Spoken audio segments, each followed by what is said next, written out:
두 번째로는 김영익 서강대 겸임 교수님 모셨거든요. 연결되어 있습니다. 인사 좀 드릴게요. 교수님 안녕하세요. 예, 안녕하십니까. 네. 교수님 목소리 뚜렷하게 들려서 너무나 지금 마음 놓고 질문 드리겠습니다. 예. 미국 3분기 GDP가 33% 이렇게 성장하면서 사상 최고 기록을 썼거든요. 근데 이제 물론 이제 기저 효과가 컸던 것도 반영이 된 거라 낙관할 수만은 없는데 앞으로의 경기 전망 어떻게 보시나요? 네, 저는 2분기를 저점으로 지금 회복 국면에 들어섰다. 문제는 회복 속도죠.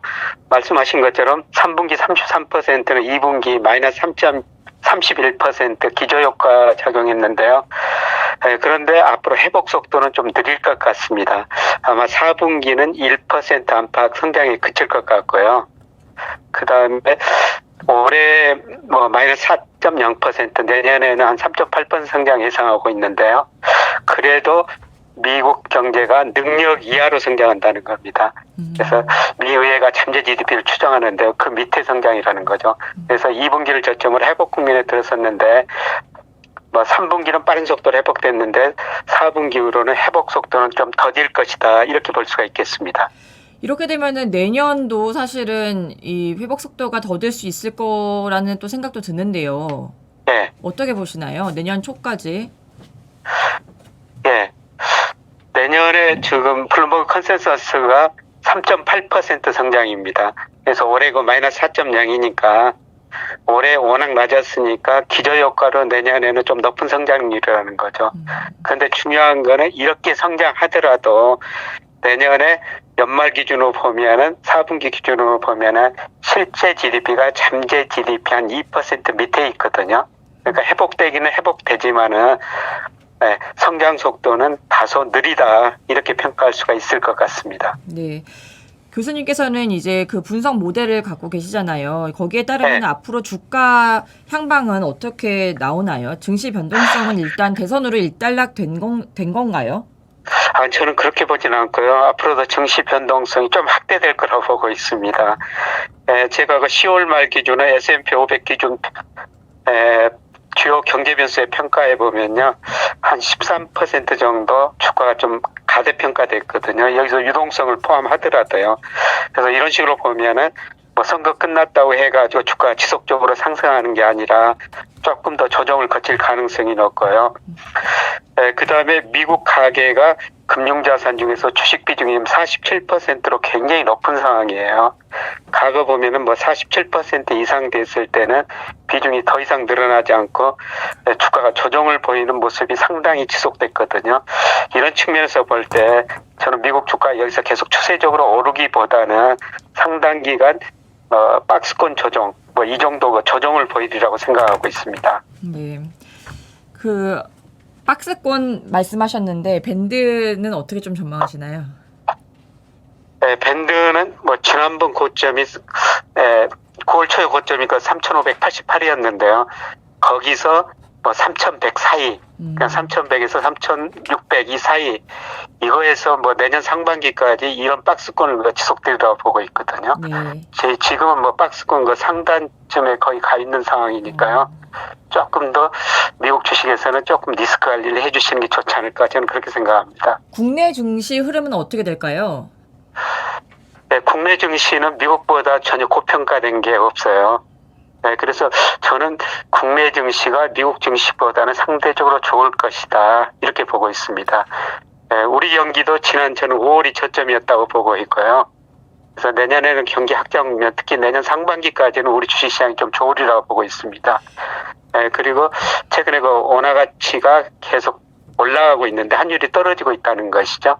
이게 환율이 떨어지면은 외국인 자금도 좀 들어와요.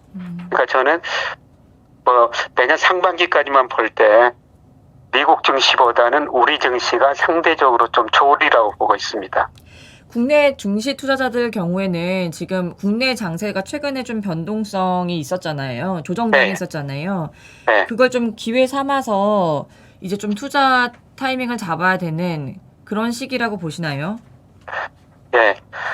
저는 11월이 좀 매수 시기가 아닌가, 어제 오늘 좀 많이 오르고 있습니다만은, 미국 주가가 좀 조정을 보일 거기 때문에 우리 주가도 여기서 뭐 바로 많이 올라가지는 않으리라고 보고 있어요.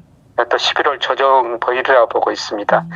예, 이때 저 주식 비중 조금씩 늘려가시는 게 좋을 것 같습니다. 그렇게 해서 내년 상반기까지는 국내 증시를 좋게 보신다는 말씀 주셨고요. 밴드도 말씀해 주실 수 있나요? 예상 밴드요? 네, 저는 매년 상반기까지는 우리 주가가 아마 2016년, 17년에 2,600이 넘었었는데요. 뭐 그 고점을 한번 돌파하는 이런 상황이 오리라고 보고 있거든요. 좀 더 좋게 보시네요, 예전보다. 예, 그렇습니다. 원유나 금 같은 이런 원자재 시장은 어떻게 봐야 할까요? 원유 가격이 조금 오르긴 오르는데 그게 그렇게 오르지는 않을 것 같고요. 네, 저는 금값은 이번 조정을 거치고 나서 다시 상승하리라고 보고 있습니다. 네, 금값을 결정하는 주요한 요소가 미 달러 가치, 그 다음에 유동성, 즉 GDP에 비해서 M2가 얼마나 풀렸는가, 네, 그리고 물가가 금값에 중요한 영향을 미치거든요. 네, 달러 가치는 떨어지고 그 다음에 전 세계가 지금 유동성을 많이 풀고 있거든요. 네, 그리고 언젠가는 또 인플레가 오리라고 보고 있습니다. 멀리 보면 2023년 전후가 아닐까 이렇게 생각하는데요. 저는 그때까지는 금값은 상승하리라고 보고 있습니다. 그래서 금값이 뭐 온스당 2,050달러까지 올랐다 지금 1,900달러 안팎에서 조정을 보이고 있는데요. 이런 식의 금도 서서히 좀 비중을 늘려가시는 게 좋지 않을까 그렇게 생각합니다. 2023년까지 달러 가치 약세가 지속되고 그때를 기점으로 이제 인플레이션이 좀 본격화되면서 그때 그 전까지는 금의 비중을 좀 늘려라 이 말씀이신 거예요. 인플레 문제가 이제 대두될 때까지 저는 금값은 상승이라고 보고 있거든요. 그 앞으로 뭐 3, 4년 전은 지속될 거라고 보고 있습니다. 네. 달러 약세 말씀하셨는데 이번 미국 대선 결과에 이제 의회가 두 개로 쪼개졌잖아요. 양당으로. 그렇게 되면은 부양책이 생각만큼 크지 않을 수 있는데요. 한마디로 이제 뭐 돈풀기 규모가 생각만큼 크지 않을 때 달러 약세가 얼마나 지속이 될까? 예. 뭐 경기 부양책은 뭐 민주당 안대로 되기는 좀 쉽지 않아 보이고요. 뭐 상원을 그래도 공화당이 조금 더 비중이 높지 않습니까? 그래서 조정하는 기간이 필요하고요. 네, 그래서 저금리를 계속 유지할 수밖에 없고, 지금 미국 경제 불균형이 아주 심화되고 있거든요. 대내적으로는 각 경제 주체 부채 증가하고 있고 경상수지 적자 확대되고 있어요.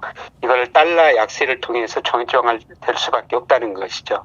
그래서 저는 앞으로 4년 정도는 달러 가치 하락이라고 보고 있어요.